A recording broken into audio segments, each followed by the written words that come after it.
Bueno, Carlitos, si quieres empezar, por favor. Muy bien. Bueno, ¿qué tal? Buenos días. Hoy vamos a hablar de, pues, las presentaciones hablando de hematología en pacientes con COVID. Entonces, eh, em, bueno, a lo mejor la manera de introducción no voy a meterme mucho en cuanto a lo que ya sabemos, cuestiones obvias, pero pues recordar un poquito hablando del coronavirus, del SARS-CoV-2, pertenece a una familia de beta coronavirus, tiene un predecesor que pues fue el COVID, el SARS-CoV-1, en el cual, hablando de por qué los menciono, pues debido a que este presenta, hablando en su estructura, comparativamente hasta un 70-71% de las mismas bases del RNA. Entonces, por lo cual este virus, pues lleva relativamente poco, a inicios de los 2000. Hay otros virus en este tipo de betacoronavirus, como es el síndrome, la enfermedad que causa el síndrome respiratorio agudo severo, el síndrome respiratorio del Medio Oriente. Y a pesar de que, digamos que relativamente conocemos a este virus, en especial tiene afecciones, bueno, pues obviamente una presentación diferente, de cierta manera muy diferente a su SARS-CoV-1, ¿no? Entonces, por lo cual ha presentado un gran reto en cuanto a, digamos, de fisiopatología, y hablando de hematología, que es el tema de esta clase, el poder bien dilucidar por qué se presenta, por qué en ciertos pacientes se presenta de una manera leve, hablando, por ejemplo, ayer que veamos las cuestiones de gabinete, que una presentación leve, por qué en otros se presenta de una manera muy severa y muy aguda. Y pues ahorita, conforme vayamos viendo que les vaya a mencionar los artículos que encontré, pues es aquí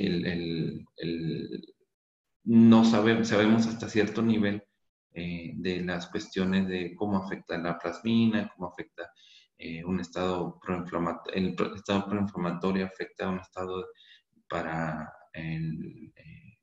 para las afecciones hematológicas, bueno, de trombosis, un estado, en cual en una presentación tardía, pues los pacientes con SARS-CoV-2 presenta múltiples, afecciones hematológicas, y a que a pesar del tratamiento no lo llegamos a alcanzar. Y es por esto que cuando hay una presentación muy, muy, muy severa, pues ya el pronóstico es muy malo, ¿no?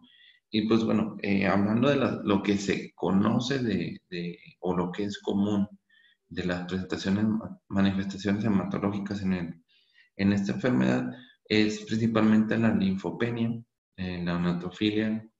Hay una presentación con trombocitopenia, la cual es, leve llamándose de 100.000 hasta 150.000 plaquetas. Hay una elevación de la DHL, hay, una cuestión de biomarcadores que también se elevan, y que ahorita lo voy a mencionar. Y de lo que conocemos como, de acuerdo a qué biomarcador se eleva, nos va a hablar a lo mejor de severidad, otros nos va a hablar de de cierta, un estadio más severo. Y pues ahorita voy a mencionar un poquito de lo que más se conoce, ¿no? Y pues también hay una coagulopatía asociada al COVID. Hay obviamente la elevación del dímero D, que eso pues es algo que ya bueno, que ya no ha sido muy mencionado, de las afecciones hematológicas más conocidas, en la prolongación de los tiempos y pues la elevación del fibrinógeno. Hablando de la biometría hemática, quise aterrizar como lo que más se conoce, y luego vamos a ver, eh, cuáles son las más comunes y en qué porcentaje, ¿no? Hablando de manera, general, no, me refiero en cuanto a, independientemente si la enfermedad está en un estadio leve o muy severo, la normalidad más común, en este estudio de paraclínico, pues de la linfopenia ocurre desde un 35-83%. Yo sé que es muy ambiguo, abarca muchísimo, pero pues hablando de esta bibliografía, pues yo la saqué eh, pues de los asiáticos, de los chinos, ¿no? En específico. Y por la información que tengo, eh, se, los pacientes hospitalizados con COVID, hablando aquí, por ejemplo, en Singapur, la linfopenia en pacientes UCI, llámese graves, versus no graves, presentaban una linfopenia más severa, de 0.4 versus 1.2 de linfos.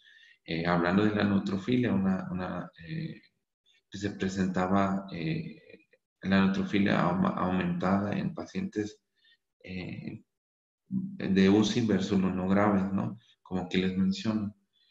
Y también hay una reducción de los linfocitos T en cuanto a también en su relación en los conjuntos linfocitos T de CD4 y CD8, y en los casos más graves tuvieron linfocitos T CD8 más bajos, que ahorita más o menos lo que conocemos ahorita se lo voy a presentar, pero recordar esto de qué es lo que esperamos hablando a nivel de la biometría hemática.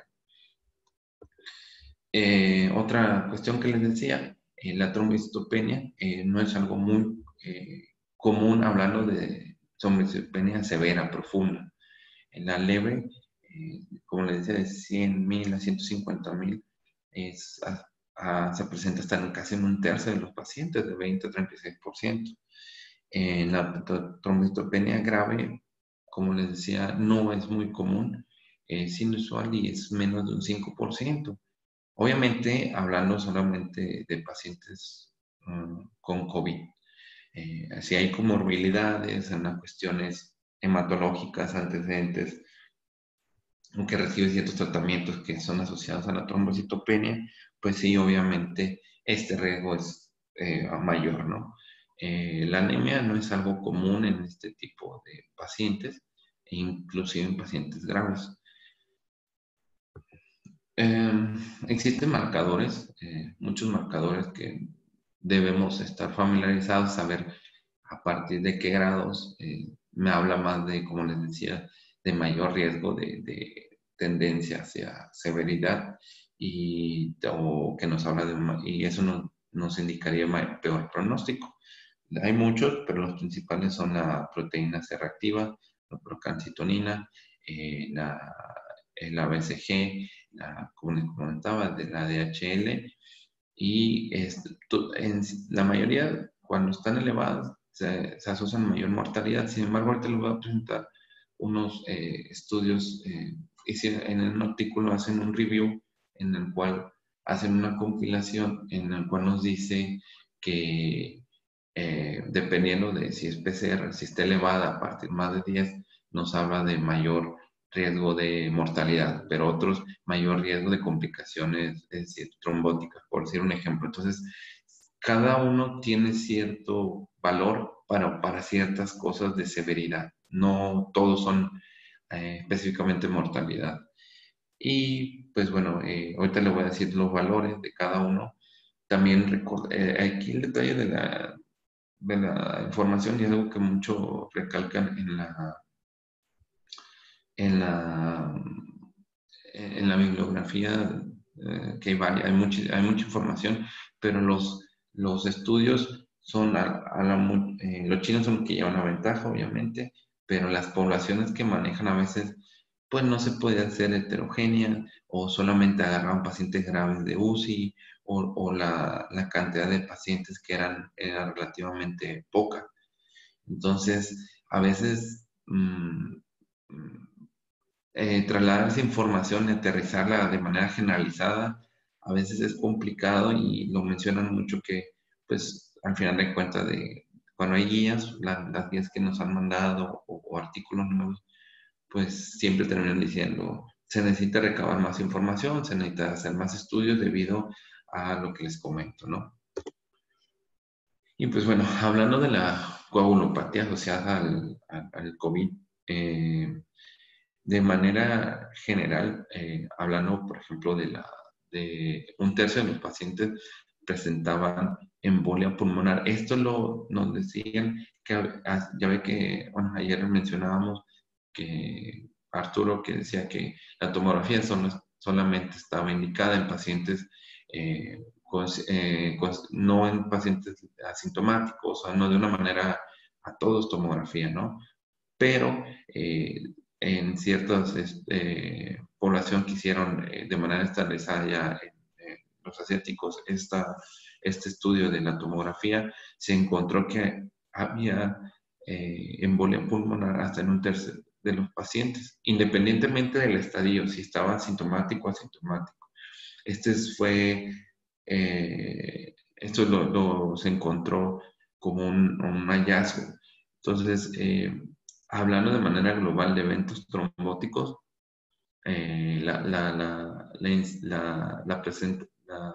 la probabilidad de presentar estas afecciones, llámese la embolia pulmonar, la trombosis venosa o accidentes cerebrovasculares de tipo isquémico, es hasta un 31%. Entonces, de manera global se puede decir que es un tercio de los pacientes presentan este tipo de eventos trombóticos.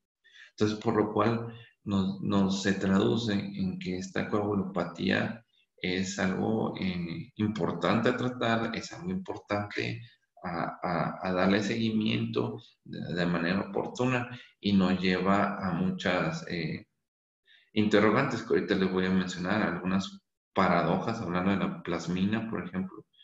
Y pues, ahorita que más adelante se los menciono, hay sistemas en los cuales nosotros, de manera objetiva, hay clasificaciones, escalas y la clasifica de acuerdo al puntaje de estas mismas, la severidad y el riesgo, ¿no? Y con qué tanta, digamos, intensidad tratar este tipo de presentación, hablando de coagulopatía, ¿no? Con los pacientes con COVID. Y está la escala de la ICTH, que ahorita se los menciono, en el cual necesitamos las plaquetas, el fibrinógeno, el dímero D, el TP, y que nos puede hablar como severidad asociada a COVID. Ahorita le voy a mencionar un esquema que nos dice que si tiene a mayor puntaje, es mayor severidad, y más de 5 es un estadio grave en el cual hay que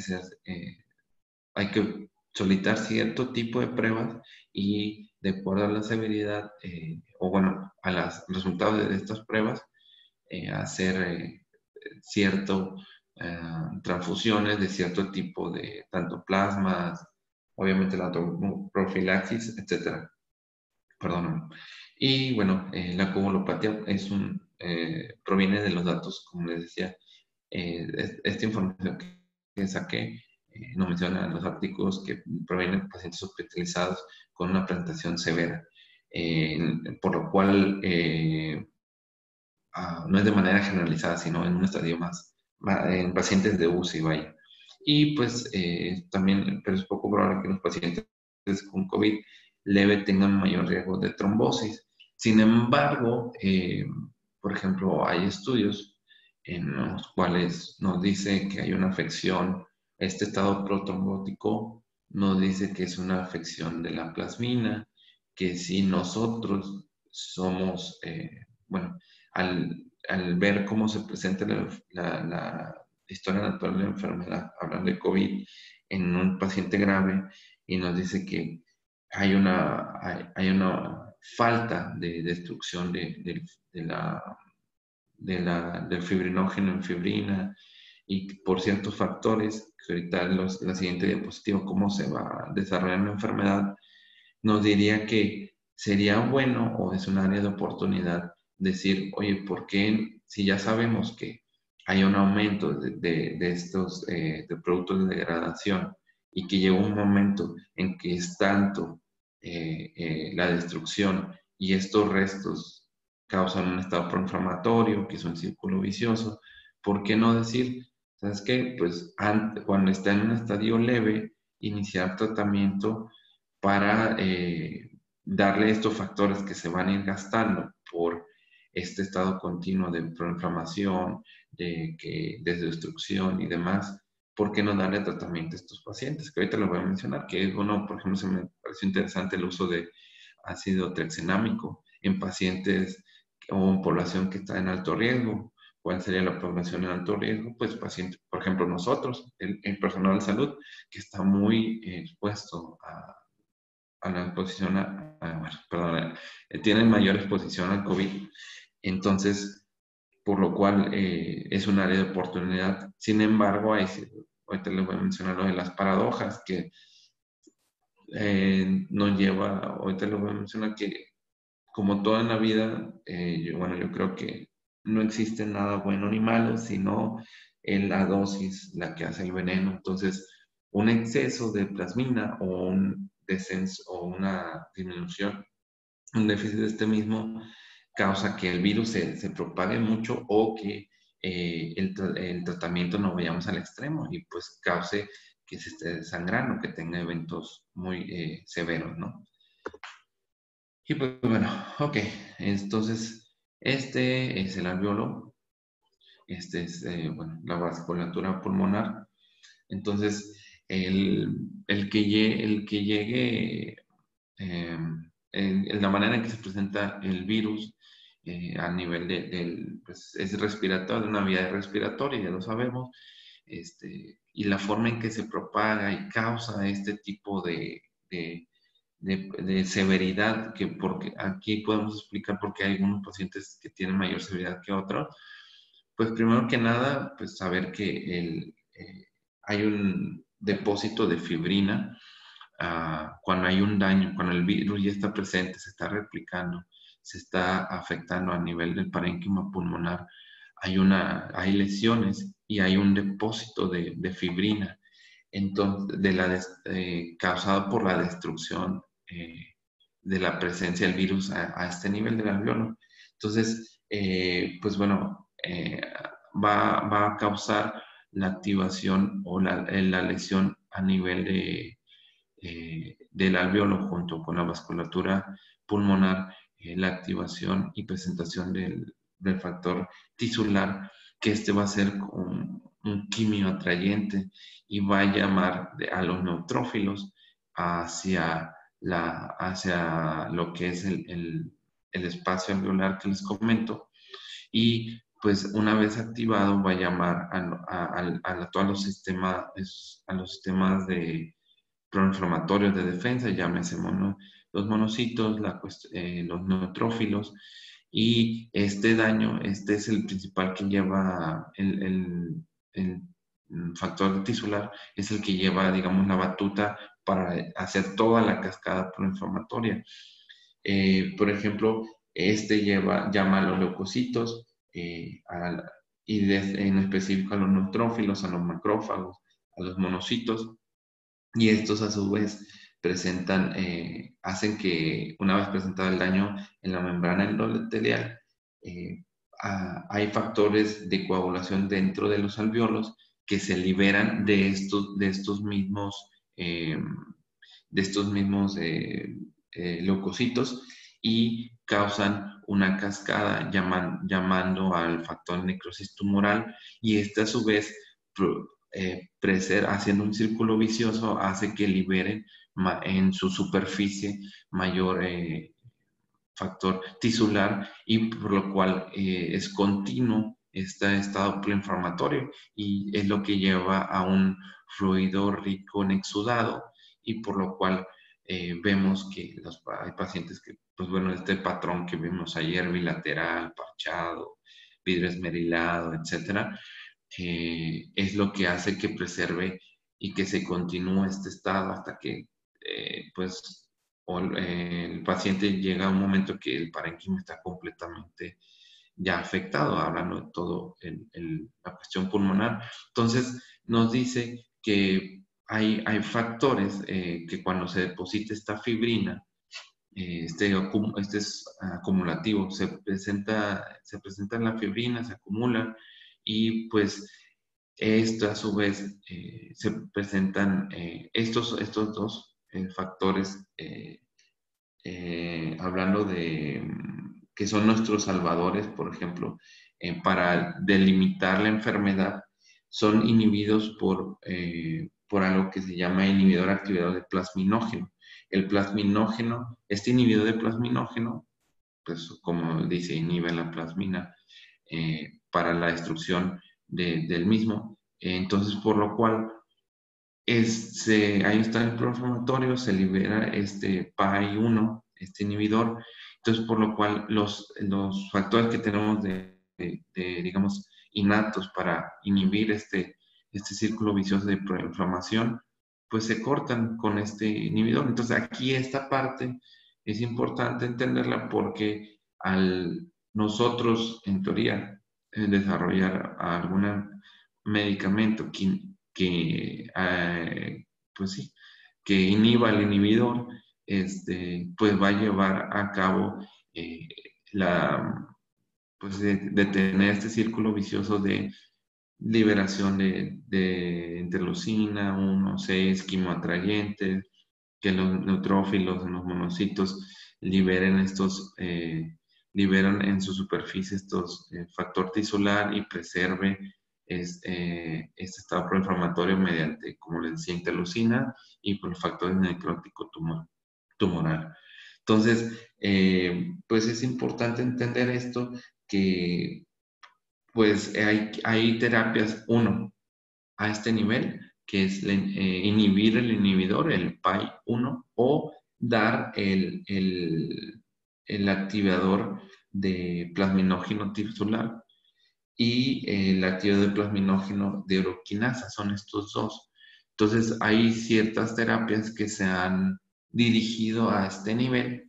Sin embargo, el detalle de estos, por ejemplo, también tienen su riesgo porque al cortar este estado proinflamatorio, el que se acumule la cuestión de la fibrina, pues quiere decir también que puede, si damos en exceso en un paciente en teoría grave, que es lo que mencionan en la bibliografía, que un paciente grave y dar este tratamiento, ser agresivos y dar este tratamiento puede causar que nos vayamos al extremo, que en vez de de hacer los coágulos, que se forman los coágulos, nos vamos al otro extremo, es decir, que no se forman estos coágulos y que cause sangrado severo, ¿no?, en los pacientes.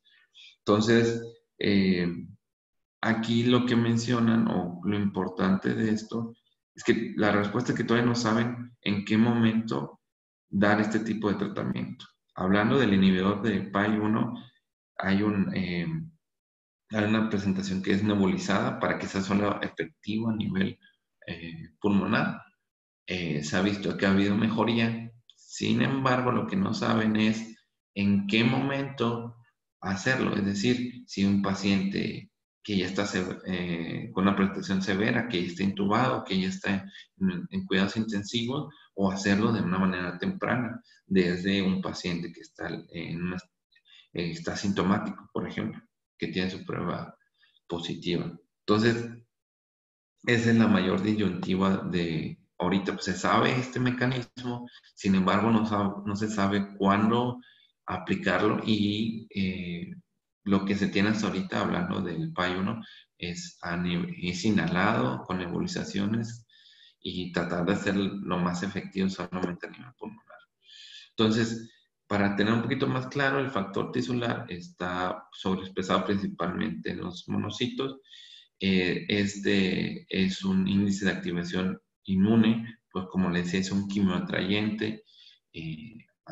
Hablando, puede expresar el factor de necrosis tumoral, las interleucinas, la 1 y la 6, las que siempre están presentes en un estado preinflamatorio, y pues también eleva el dímero D, que ahorita ya lo mencionamos, en el cual nos habla que es un producto de desecho, digamos, de la fibrina, ¿no? Y pues bueno, a su vez causa la formación de coágulos en vivo y causa la fibroanálisis. Entonces, en sí, el factor tisular nos habla de una disfunción endotelial, es decir, si hay una sobreexpresión del mismo, lo que nos produce a nosotros es que hay una disfunción endotelial.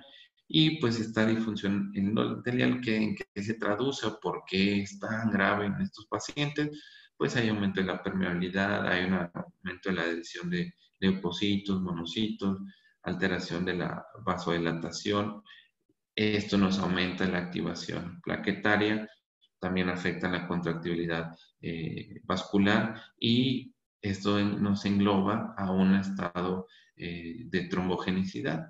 Y pues así es como podemos explicar por qué en estos pacientes hay coagulopatía, ¿no?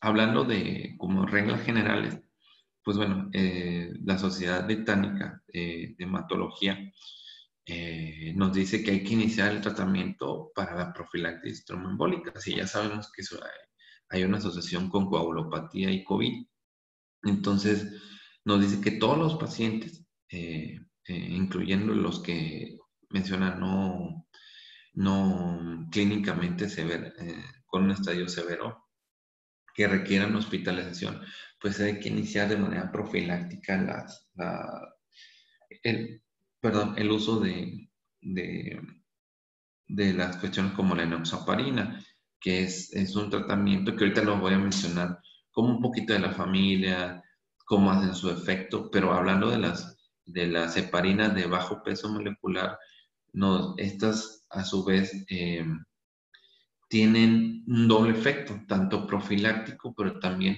tienen un efecto a nivel de inmunogénico.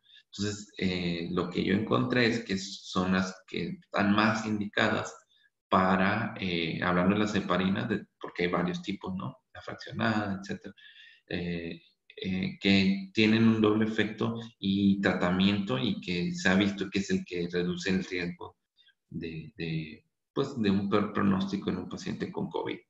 Obviamente, hay contraindicaciones de este tipo de tratamiento. Ya estaba mencionando la vez pasada, creo que en la clase de Felipe, que nos decía que una cuestión es la infección renal, que en teoría esto, si hay un estadio pues ya severo de enfermedad renal, pues no están indicados. Eh, y pues obviamente si hay otra cuestión, otra comorbilidad del paciente en el cual tiene sangrado activo o tiene una cuenta plaquetaria menor a 25,000, pues es una contraindicación hablando de la heparina de bajo peso molecular. Entonces, la Sociedad de Hematología nos dice que hay que iniciar el tratamiento tanto como tromboprofilaxis con la de bajo peso molecular o la que es eh, la Fonoparinux, con las respectivas contraindicaciones. Por ejemplo, la fraccionada, pues también lo mencionaba la vez pasada, que esta sí se puede usar en pacientes con afecciones, hablando de renales, con una disminución de la tasa de filtrado, ¿no? En sí, este es como de manera general. Sin embargo, hablando de dosis o qué tanto, qué tan severo, si una dosis como tromboprofilaxis o terapéutica, es importante entender que, bueno, de lo que yo vi, era una dosis, manejan dosis bajas y dosis altas.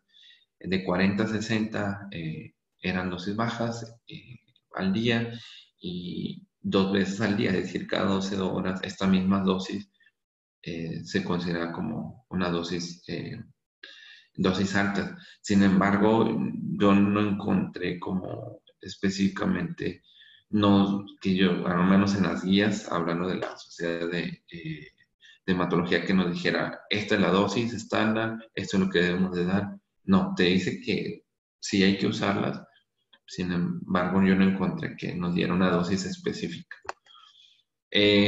Bueno, aquí un poquito para no dar tanto rollo, es la cuestión hacen un review en el cual nos dice qué debemos a qué se asocia, perdón, por ejemplo, el caso de linfopenia, qué nos traduce la linfopenia y el grado de severidad en los pacientes con COVID. Entonces nos decía, por ejemplo, aquí que una vez pues, ya sabemos que la linfopenia, que es común, pero era más común en pacientes que tenían un caso severos de presentaciones severas de COVID, pues bueno, era más común en pacientes severos que en pacientes no severos, hablando de, por ejemplo, en pacientes en UCI. Entonces nos decía que hasta en un 85% se presentaba de la presentación con linfopenia versus los pacientes no severos. ¿Y cuánto es linfopenia o cuánto era lo que podemos considerarlo? Pues nos decía que menos de 1000 linfocitos. Entonces, menos de 1000 linfocitos y un paciente en una con, con menos de 1000 y en una presentación severa nos hablaba de mal pronóstico específicamente. Entonces, aquí varios estudios, como pueden ver, pues esta es una, digamos, de las más grandes de muestras. Sin embargo, pues aquí hay varios tipos y los tiempos también eran en los que hicieron estos estudios y nos traducía que, pues bueno, sí, hay linfopenia y es mayor en pacientes, hasta, por ejemplo, aquí 85% en pacientes en UCI. Por ejemplo, en este nos habla de los niveles de proteína C reactiva, hablándose de 10 en este estudio específico, en el cual agarran a casi 1100 pacientes y nos habla de que si tenían más de 10 de la proteína C reactiva, nos habla de la severidad de la presentación. En un paciente con COVID tenía más de 10, nos habla de que va a tener mayor severidad y tendencia a complicarse, ¿no? Está la ferritina que nos decía que, bueno, sí, sabemos que está elevada, pero ¿a partir de cuánto? Entonces, en este estudio agarraron a 200 pacientes, se le midió el nivel sérico de ferritina, si es mayor a 300, nos habla de mayor desarrollo del síndrome de estrés respiratorio agudo. Entonces, en específico la ferritina se asociaba más a esta presentación severa, ¿no? Entonces, de manera general, como le decía, o sea, ya sabemos que se eleva el dímero D, por ejemplo, que esta es la siguiente.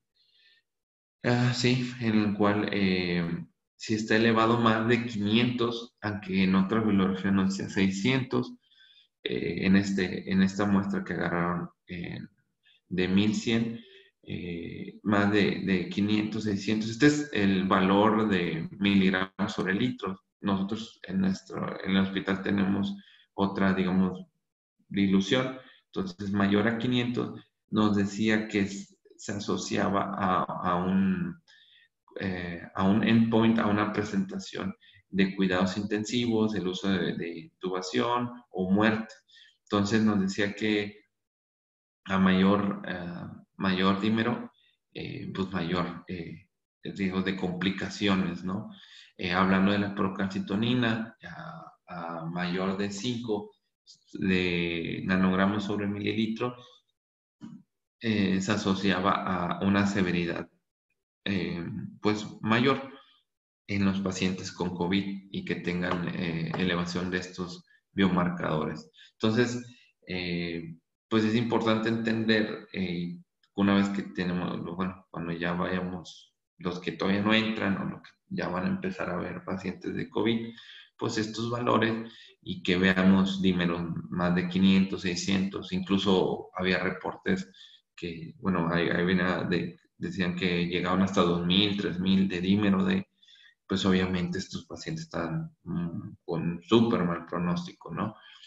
Y pues bueno, lo que les decía de la escala de la ICTH, que medía las plaquetas, dependiendo si era leve, moderada, severa, en los niveles de dímero D, si estaba aumentado, moderadamente moderado o severo, llámese moderado menor a 500 y severo mayor a 500, ¿no? El TP, si estaba elevado, hablando de segundos sobre el valor normal que tenemos de referencia en los estudios. Si era de 3 a 6, le damos un punto, si era mayor a 6, le damos 2 puntos. Cada uno tiene cierto puntaje, ¿no? Y los niveles de fibrinógeno, si estaban elevados sobre el valor normal, si estaba elevado, pues le damos un puntito, ¿no?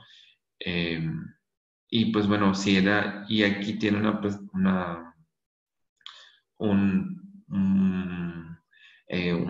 se agregó, porque este es para solo CID, pero pues agregó si tenía un estado, una prueba confirmada de COVID, sospechado o que no parecía, ¿no? Y también le da otro puntaje.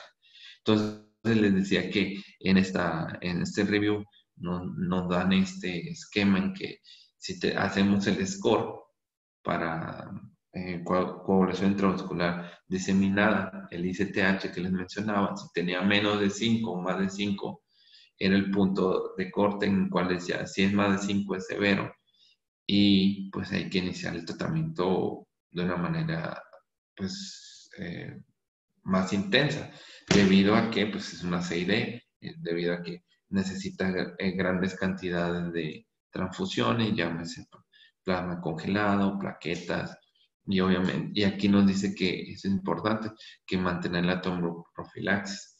Si el paciente tenía menos de 5 en el score, pues había que hacer los niveles de antitrombina, que ahorita lo voy a mencionar, en el cual se mide el nivel de trombina, si es mayor a 50% de este factor, pues hay que estarlo en vigilancia diaria. Es decir, continuar valorando estos niveles de AT y seguir haciendo el score, ¿no? De acuerdo a los laboratorios que tengamos, actualizarlo, ¿no? Y si era menor a 50 de este porcentaje de antitrombina, pues hay que pedir otras pruebas como el factor 2 y el factor 5. Si estaba mayor a 30 de estos factores, eh, eh, hay, que, hay que dar concentrada de antitrombina y mantener la profilaxis. Si es menor a 30, hay que dar plaquetas. Si tiene una trombocitopenia severa, hay que iniciar con el plasma fresco congelado, con las plaquetas y mantener el tromboprofilaxis. Si es una trombocitopenia moderada o leve, mantener la profilaxis y los plasmas frescos congelados. Y bueno, así, vamos a otra parte, en lo que les decía, la paradoja de la plasmina, que bueno, la infección con el SARS-CoV-2 ahí se asocia a una coagulopatía, eso ya lo sabemos. Y pues se sabe que hay a niveles altos de dímero D, como les decía, muy altos a comparación de otras enfermedades, ¿no? Y aquí lo importante de analizar es si hay una relación causal, es decir, si el dímero D es el que causa estos niveles altos de dímero D causan este estado de coagulopatía o si simplemente es algo que se presenta, o sea, es decir, no causal, sino relacionada, solamente hay una relación en cuanto a la coagulopatía. Entonces, hay estudios que sugieren que el aumento de la actividad fibrinolítica podría ofrecer esperanza a los pacientes con enfermedades críticas e insuficiencia respiratoria grave. Es decir, que si reponemos al haber tanta actividad fibrinolítica, reponemos los factores para lograr la fibrinolisis, pues en teoría debemos mejorar el pronóstico de los pacientes, ¿no? Entonces, pues bueno, recordar que en la cuestión de la pandemia, pues este es un gran desafío hablando de la trombosis y la hemostasia, ¿no? Entonces, ahorita de manera inicial el dímero D hay que entender que es un marcador de mal pronóstico y en cuales de manera clínica, una vez sabiendo que tiene elevación del dímero D, Este nos dice que es o nos traduce más bien, que es un intento fallido del sistema fibrinolítico de eliminar la fibrina y el tejido necrótico a nivel parénquima pulmonar. Pero también hay ciertos virus, entre ellos el COVID, eh, bueno, los coronavirus más bien, que aprovechan este sistema fibrinolítico y puede ser tanto perjudicial y beneficioso. Ahorita lo voy a explicar por qué. Entonces, en cuanto a la fibrinolisis, en el síndrome de estrés respiratorio agudo, hay una acumulación que les decía de la fibrina, que puede promover la formación de una membrana hialina y una fibrosis alveolar. Y al haber tanto, bueno, al replicarse el virus a nivel parénquima pulmonar, nos diría, y como vemos esas tomografías, esas radiografías tan gravemente afectadas en los pacientes, nos dice que el daño es acumulativo y entonces hay mucha cantidad de membrana, hay mucha fibrosis alveolar por la acumulación de la fibrina. Entonces nos dice que llega un momento, una presentación severa, que los factores para llevar a cabo la fibrinolisis se acaban, o bueno, conforme va pasando el tiempo, esa hemostasia es mayor en la degradación y es menor los factores para la fibrinolisis, ¿no? Entonces, pues está hablando de la fibrinolisis o enfermedades que afectan a este nivel de la fibrina, pues se han hecho varios estudios en animales y hay un estudio reciente, hablando ya en humanos, en el cual se mostró que está en fase 1, que la administración de la uroquinasa y la estreptoquinasa que ahorita les mencionaba, que son factores protectores, pero los cuales están inhibidos por el PAI-1, pues si damos estos tratamientos, la uroquinasa y la estreptoquinasa, pues reduce la mortalidad sin eventos hemorrágicos adversos. Entonces esto quiere decir que pues hay resultados prometedores, sin embargo no hay muchos para poderlo aplicar de manera general, ¿no? Entonces, esto sería un área de oportunidad, el uso de uroquinasa y estreptoquinasa a nivel pulmonar para aumentar la fibrinolisis pulmonar y pues detener esta inhibición que hay por el inhibidor de la actividad del plasminógeno, ¿no? Pues bueno, recordar que la plasmina elimina la fibrina, ¿no? Y esta a su vez tiene un cofactor que le ayuda a hacer esta eliminación de la fibrina, que es la lisina, ¿no? Entonces, aquí es donde llegamos a un punto en el cual decimos, bueno, si hay causalidad o no. Es decir, el aumento masivo de los niveles de dímero D refleja la descomposición de la fibrina. Es decir, el dímero D es un reflejo o un desecho de la destrucción de fibrina. Eso ya lo sabemos. Pero, sin embargo, no hay un marcador disponible para evaluar la decisión, es decir, la destrucción de estos sustratos que no sean de fibrina, porque no es solamente la fibrina, le había dicho que también había placa. Entonces, lo que medimos es la destrucción de fibrina, pero sin embargo no es el único, los únicos desechos que se acumulan por la infección por COVID, ¿no? Entonces la respuesta a esto, si hay casualidad o no, pues la respuesta es que no hay causalidad, que hay una relación, ¿no? Entonces, debido a que se puede representar el grado de activación del plasminógeno que ocurre en el COVID. Entonces, por lo cual es un poco, pues digamos que estamos limitados en cuanto a pruebas para saber qué grado de severidad tiene el paciente y de destrucción pues proteolítica, hablando de la plasmina más la lisina, ¿no? Y pues bueno, eso es importante entenderlo porque pues aquí es donde entra qué tal si yo doy, digamos que un factor a restituir o digamos como un paciente que está deshidratado, darle una terapia hídrica para reponer estos factores de la fibrinólisis mediante un análogo de glicina, que es el ácido tranexanámico. Si yo doy este tratamiento y en teoría yo estoy reponiendo reponiendo el déficit que hay hablando por ejemplo de factor dependiente de lisina, pues yo voy a mejorar la fibrinólisis y por lo cual hay una mejor,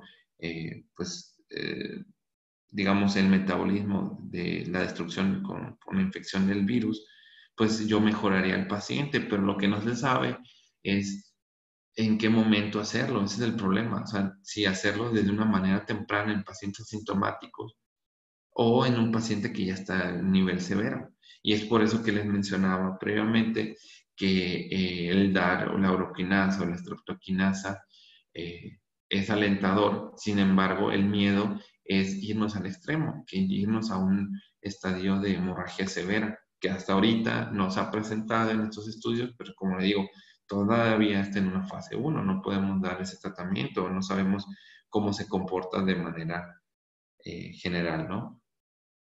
Y pues bueno,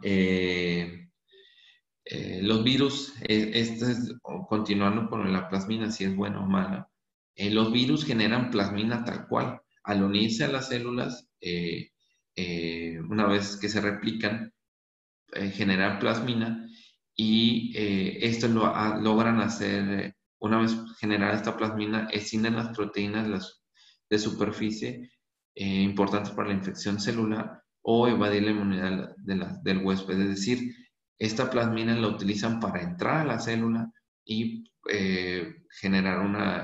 no generar una respuesta inmune debido a que se invaden a nuestros propios células. Entonces, por lo cual es mala en este aspecto porque el virus también genera plasmina. Entonces, aquí es donde entra lo redundante de, bueno, si estoy incidiendo en que aumentar la plasmina o disminuir la plasmina es bueno o malo, pues depende del estadio. Si de manera inicial hay aumento de plasmina, pues en teoría el virus va a entrar más fácilmente a las células y se va a replicar más y por lo cual va a ser contraproducente. Pero si estamos en un estadio severo y damos factores que incidan en la plasmina y causen un efecto de fibrinólisis, pues va a ser mejor porque así vamos a poder destruir todo, este estado de coagulopatía proinflamatorio se va a disminuir porque si hay fibrinólisis, ¿no? Entonces, ahí es donde entra la disyuntiva, es bueno o malo, ¿no?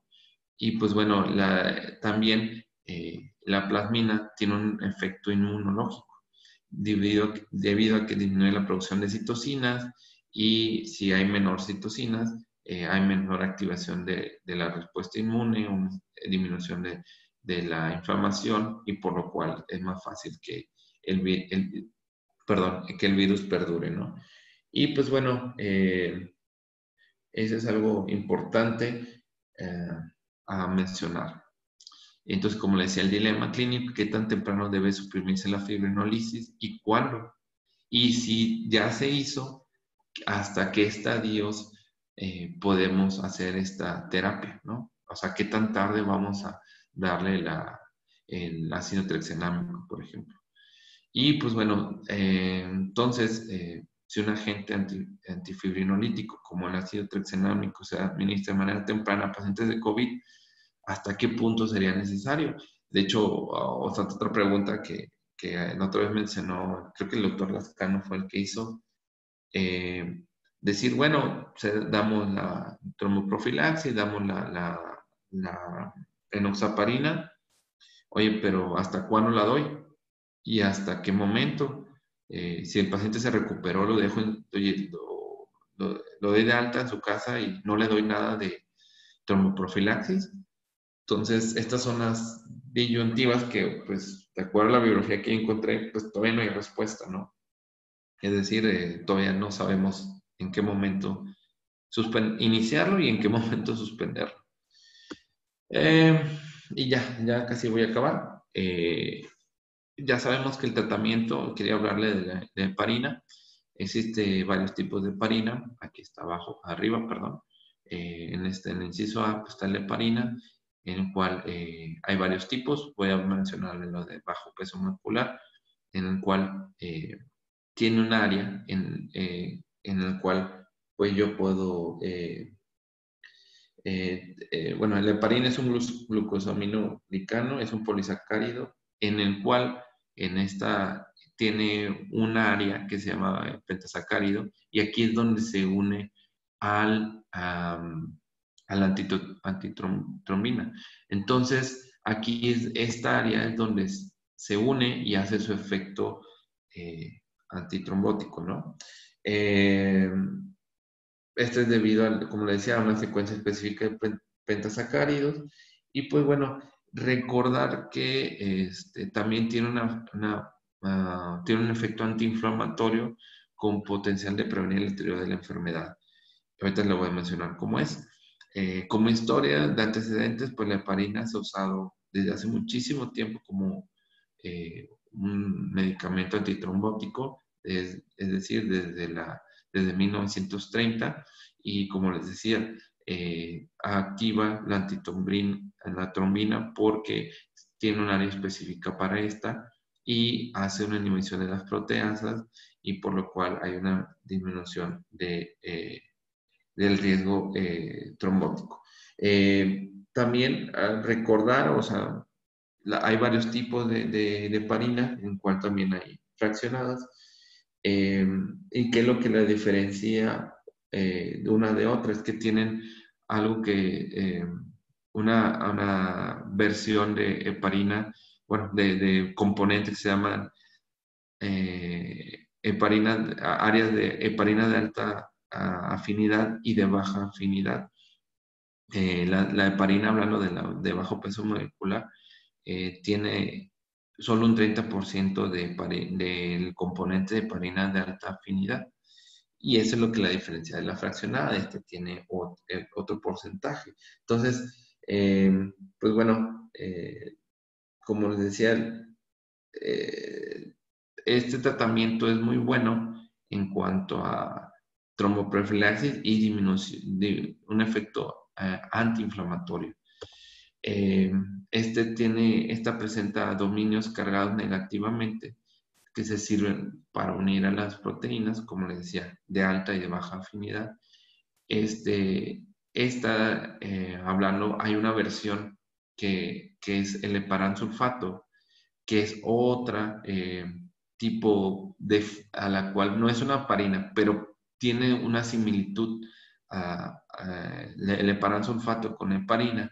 Entonces, ¿qué les decía? Estos dos, que pues más o menos se parecen, la heparina y el heparansulfato. Entonces, al yo dar heparina, estos compiten por los receptores a nivel de las proteínas, y al haber mayor enoxaparina, o bueno, más bien, hablando del grupo de la heparina, compite con el heparansulfato, por lo cual hay menor unión entre las proteínas y el heparansulfato, y hay disminución de los factores de crecimiento en la citosina, la selectina, las moléculas de matriz extracelular y ciertas proteínas de cubierta viral. Es decir, si yo inicio el tratamiento con la heparina, compite, y por lo cual va a haber menor relación con el heparansulfato y menor activación del sistema inflamatorio, debido a que el heparansulfato tiene todos estos receptores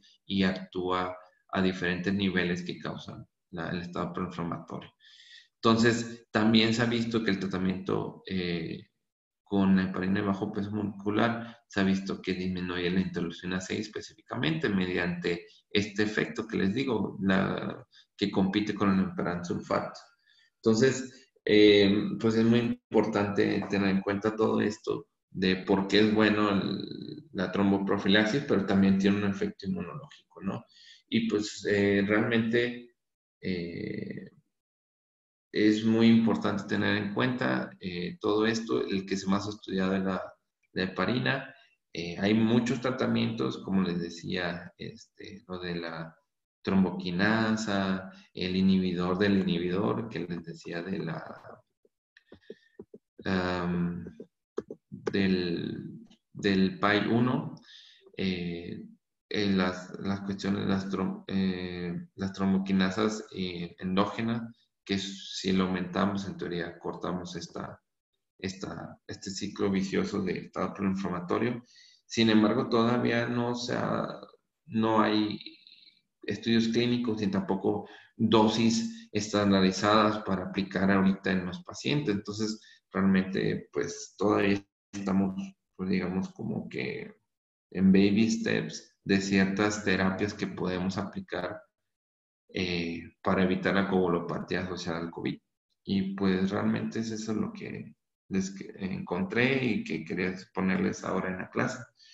No sé si quieran comentar algo los doctores, mis compañeros, que pues realmente pues es muy interesante con todo lo que se sabe, y conforme iba leyendo pues también me di cuenta que es muy interesante, pero tampoco no sabemos mucho ni cómo utilizarlo ahorita en la clínica.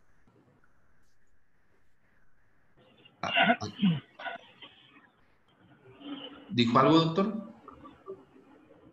No, estaba yo aquí aclarando la verdad. Ok, bien. Está bien.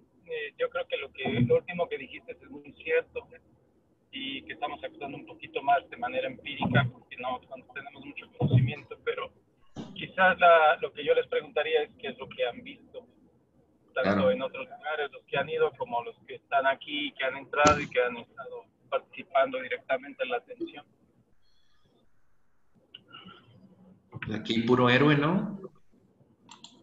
Pues yo, amigo, nada más un comentario sobre la dosis de enoxaparina. La evidencia la sitúa arriba de 40 miligramos cada 24 horas en pacientes sin lesión renal. Entonces ya con lesión renal se les calcula igual, pero la evidencia está arriba de 40 miligramos. Pero realmente como la ámpula viene de 60, pues ya, no les deja 60, pero evidencia 40 miligramos. Y también con respecto, porque en el hospital muchas veces no hay enoxaparina, entonces tenemos que usar la heparina no fraccionada. Entonces, ¿qué dosis está recomendada? La dosis que está recomendada en estos momentos para manejo de COVID profiláctico son 5,000 unidades cada 12 o hasta cada 8 horas profilaxis. Y en dado caso de que ya detectemos una TEP o algo, las TEP se manejan igual con sus trombolíticos, inhibidores del RTPA, o podemos utilizar heparina no fraccionada en bomba de infusión. Entonces, lo malo de utilizar la heparina en bomba de infusión es que tenemos que estar monitorizando el TTP cada 6 horas. Claro. Pero eso es de la evidencia. Inhibidores de la agregación plaquetaria no hay recomendación hasta el momento para utilizar.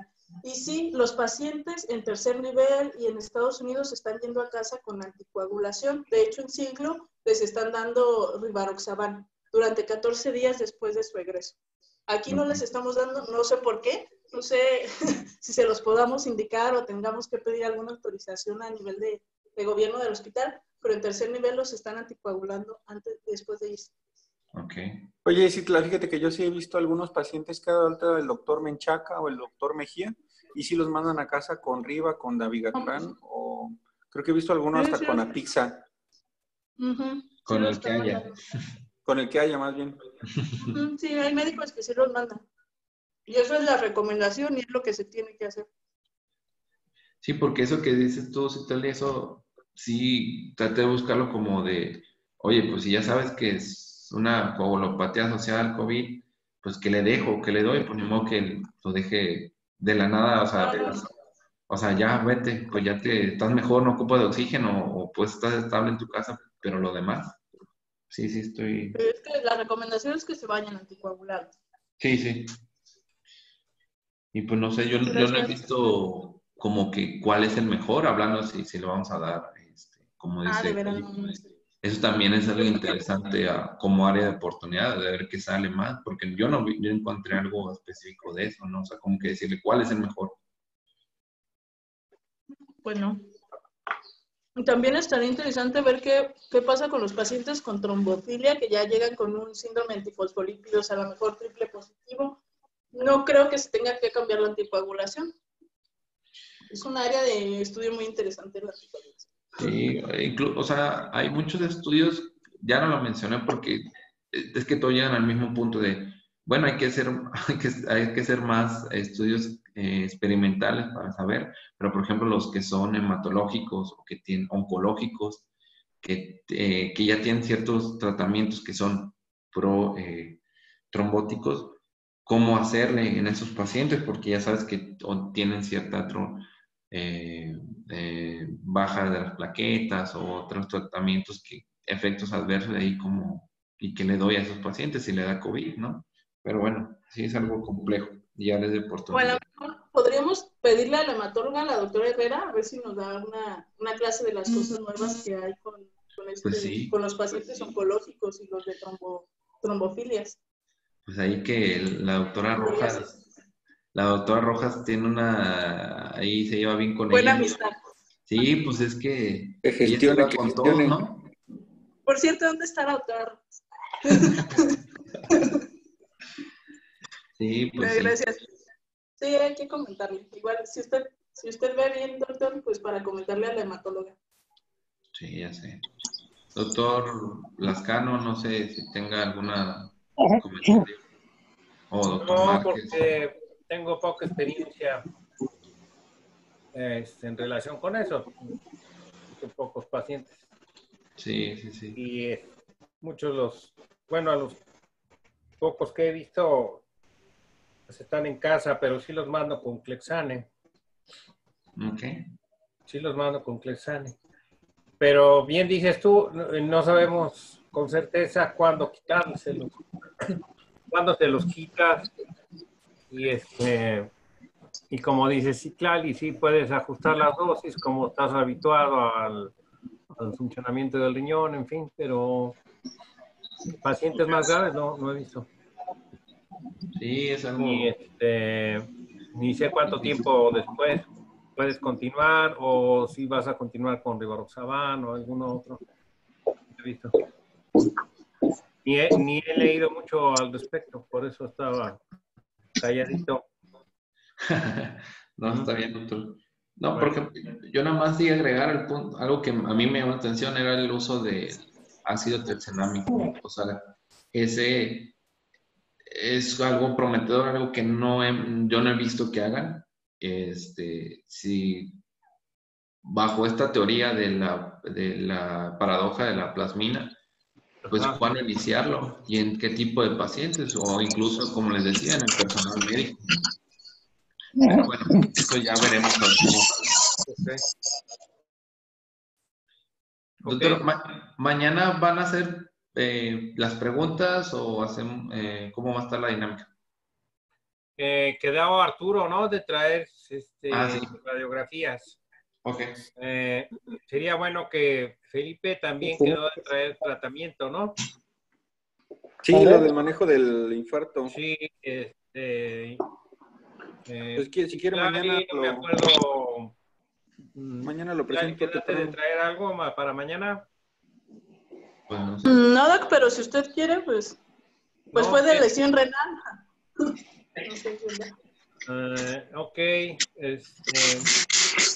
A ver si pueden traer cuando menos uno o dos casos clínicos, ¿no? Para comentar. Bueno. O inclusive, no sé, casos clínicos que ustedes hayan visto, ¿no?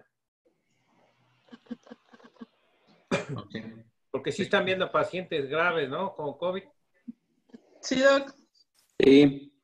Entonces, se elabora en un caso clínico de un paciente en especial, el que quieran, para saber sus experiencias y cómo lo han confrontado, ¿no?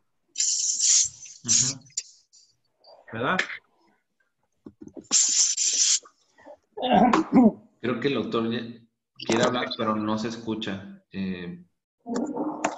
Pues quería, ¿ya me oye? Ya. Bueno, es que lo que a mí me llama la atención, no sé el doctor Lascano qué opina, es que las dosis tanto de la profilaxis, por ejemplo, de heparina, como de enoxaparina están bajitas de acuerdo a lo establecido, a lo estandarizado.